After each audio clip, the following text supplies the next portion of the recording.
বন্ধুরা দেখুন, আজকে আমার বোন বাজার থেকে ২ টা মুরগি নিয়ে এসেছে প্রায় ৫ কেজি ওয়েটের। কিন্তু তার একটাই শর্ত, এই মুরগি ২ টা মধ্যে যেটা বড় তার লেগ পিস সে খাবে। অলরেডি আমাকে দিয়ে সে ওয়েট করাচ্ছে। ২ হাতে ২ টা ধরে নিয়ে আমি বসে আছি যে কোনটা বেশি বড় এটা বোঝার চেষ্টা করতেছি।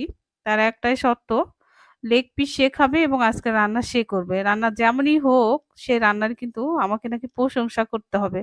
আচ্ছা আপনারাই বলেন রান্না খারাপ হলে কেউ কখনো প্রশংসা করে? যাই হোক, আজকে যেহেতু তার শখ করেছে রান্না করার, আমি তাকে হেল্প করব। আমি এদিকে অলরেডি মুরগি কাটাকাটি আরম্ভ করে দিয়েছি। অন্যদিকে কিন্তু আমার বোন মুরগির রোস্টের যে মসলা সেগুলা কিন্তু মানে কোটাকাটি করতেছে এবং প্রিপারেশন নিচ্ছে সে রীতিমতো রান্নার কাজে। আর রান্না যেমনই হোক তাকে আজকে আমি অনেক বেশি উৎসাহ দিব। আর সবাই আমার বোনের জন্য দোয়া করবেন।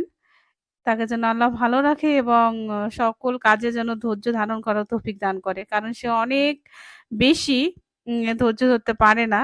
তার বলতে গেলে ধৈর্য নাই বললেই চলে। আর যেহেতু সে ছোট আমার কাছে আছে, আসলে আমি তাকে একটু আদর করি। আবার মাঝে, মাঝে দেখেন ভিডিওর মধ্যে তার কিন্তু বদনামও করি।